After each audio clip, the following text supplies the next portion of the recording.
Bonjour et bienvenue à cette vidéo de présentation de Power Inspect. Je suis Romain Carrier et aujourd'hui nous allons voir ensemble comment bien gérer ces fichiers CAO dans Power Inspect.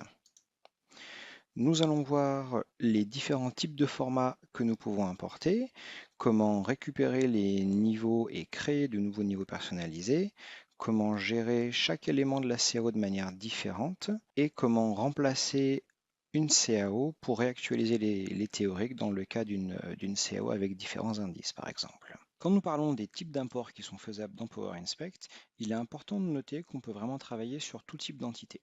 Cela peut être aussi bien un modèle triangulé comme un STL issu d'un premier scan qui nous permettrait de valider les éléments suivants et du coup faire de la comparaison d'un scan par rapport à un autre. Ça peut être un STL issu d'une simulation qui me permettrait de valider que le résultat simulé est bien conforme au premier prototype que je viens de scanner.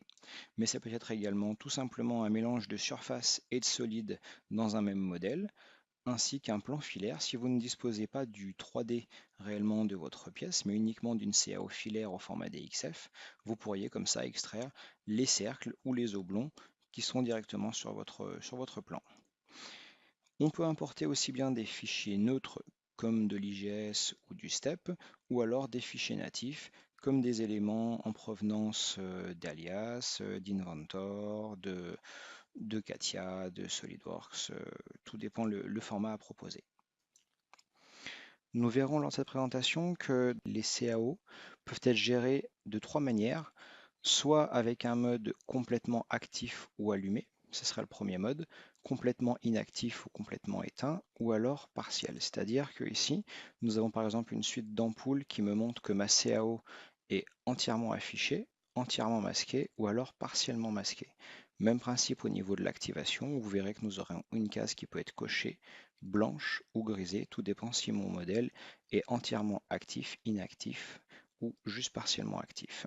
Ensuite, une partie concernant les utilisateurs de Power Inspect sur machine CNC ou sur machine d'usinage, où nous pouvons soit indiquer qu'une CAO peut être vérifiée en collision, ignorée, ou alors juste une partie de la CAO qui est vérifiée. Ici, un exemple avec un fichier CAO, où nous voyons que j'ai importé déjà deux fichiers CAO. Pour rappel, si vous double-cliquez sur votre fichier, on vous rappelle l'emplacement de la CAO ainsi que son nom. Vous pouvez étendre cette CAO et vous voyez qu'elle se compose d'un seul niveau. A l'inverse, la CAO fixture, on voit qu'elle se compose ici en deux parties, deux niveaux séparés. Et je peux également sélectionner mes éléments, demander à afficher plus d'informations et avoir comme ceci l'information que cette CAO, eh bien, il s'agit d'un solide avec toute cette suite de faces ici que vous pourriez masquer une à une comme ceci. Tout dépend des éléments où c'était masqué. Même principe, si je regarde la partie qui était ici, je vois qu'elle par contre elle est composée uniquement de surfaces dans deux niveaux séparés qui étaient annotés wireframe ou workplanes. Le fait de pouvoir facilement les masquer via les ampoules peut être assez pratique si par exemple je souhaite ajouter dans un premier temps dans mon rapport de contrôle une vue de ma pièce telle qu'elle était montée lors de ma mesure. Et ensuite, je peux décider de masquer mes fixations pour pouvoir me contenter de montrer que la partie réellement CAO qui va m'intéresser de ma pièce. Je peux comme ça ajouter une deuxième vue et quand je passe dans mon rapport de contrôle, je vais bien avoir ma première pièce, ma première vue pardon, qui va s'indiquer avec tous ces éléments de fixation et ensuite uniquement la pièce où on pourrait imaginer les différents résultats qui viendraient s'ajouter également à cela. Nous allons ensuite pouvoir regarder, je vais afficher cette partie-là, regarder la partie activation ou non de mes éléments. L'activation peut être intéressante dans le sens que c'est ce qui va me permettre d'exclure du calcul certaines parties. Mettons ici que je souhaite avoir un scan de ma pièce, je veux bien m'assurer de ne pas me mettre à comparer par exemple la précision de ma bride qui n'aurait aucun intérêt. Eh bien, je peux indépendamment de l'affichage ou non de mon élément, désactiver cette partie-là. Et Ici, moi par exemple, j'avais déjà importé un nuage de points. Je peux le réafficher comme ceci. Je vois que j'ai bien mon scan qui a été chargé. Et étant donné que j'ai bien désactivé mes brides, si jamais je demande à Power Inspect de reprojeter ce nuage de points, je vais avoir uniquement une comparaison qui va se faire par rapport à ma CAO, les brides étant bien ignorées. Donc c'est vraiment un moyen très rapide de s'assurer qu'on va uniquement faire une comparaison sur la partie pièce qui m'intéresse réellement. La partie intéressante également, si jamais moi je déprojette ce nuage de points, ici nous voyons que je vais l'ignorer pour l'instant, j'ai uniquement ma pièce sous forme d'un seul calque ici. Ce qui peut être intéressant, ça peut être de sélectionner par exemple la zone 3D qui est réellement celle à venir mesurer. Je la sélectionne, je vais la mettre dans un groupe particulier que je vais appeler 3D par exemple. Vous voyez qu'ici, Power Inspect incrémente un niveau personnalisé. Je peux dire qu'il y a uniquement ce niveau-là qui va être actif dorénavant. Et si je retourne sur mon nuage de points, je peux de nouveau le projeter. C'est plus pratique si je l'affiche. Ainsi, je vois qu'il y a uniquement cette partie-là qui a été prise en compte. Il ne me restera plus qu'à demander au niveau de l'affichage de ne plus afficher les points non projetés.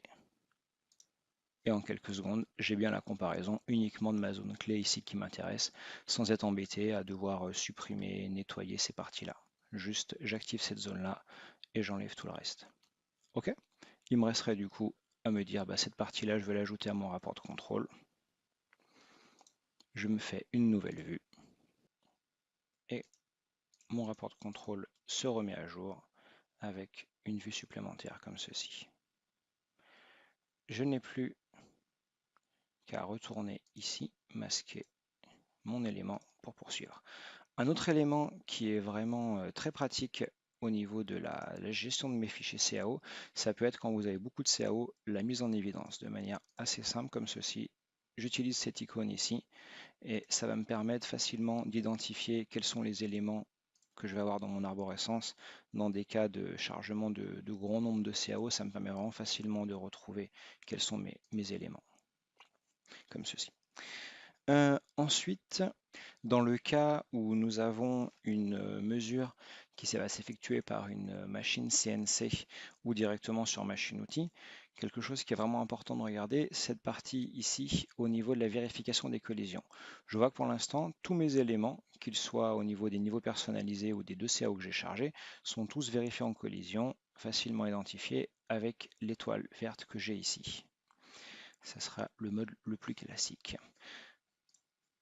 Mettons que je sois en train de programmer une inspection ici. Je vois bien que si jamais volontairement je viens à baisser mes hauteurs de sécurité et que je demande comme ceci à traverser mon élément, la collision est bien détectée. Maintenant, si je me rends compte que mon montage venait à évoluer et que cette bride-là a été supprimée, je pourrais être un petit peu embêté à me dire je veux l'ignorer, mais il faudra que je pense à ne plus trop regarder mes messages d'erreur de Power Inspect, ce qui est risqué, car vous risquez d'ignorer une réelle collision. Dans ce cas-là, moi, je vois que mes éléments ici sont triés par bride avec différents calques sur mon élément de fixture.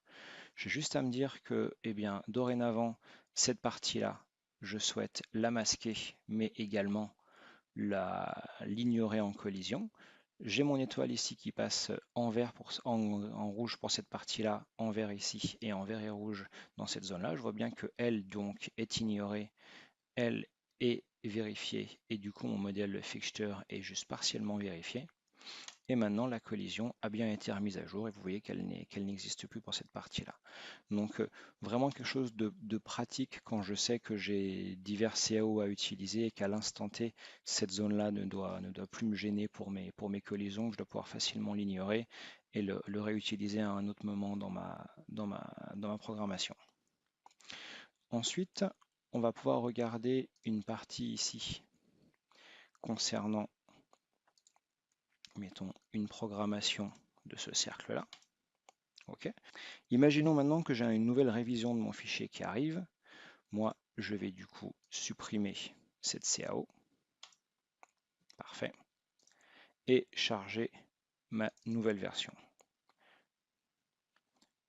Problème, je me rends compte que ma CAO ici maintenant, le trou a été déplacé. Eh bien, plutôt que d'avoir à supprimer ce cercle et éventuellement du coup à devoir refaire les différentes constructions qui étaient liées à ce cercle-là, tout simplement, je vais venir dans mon explorateur de géométrie ici et utiliser cette icône qui me permet de modifier un élément existant.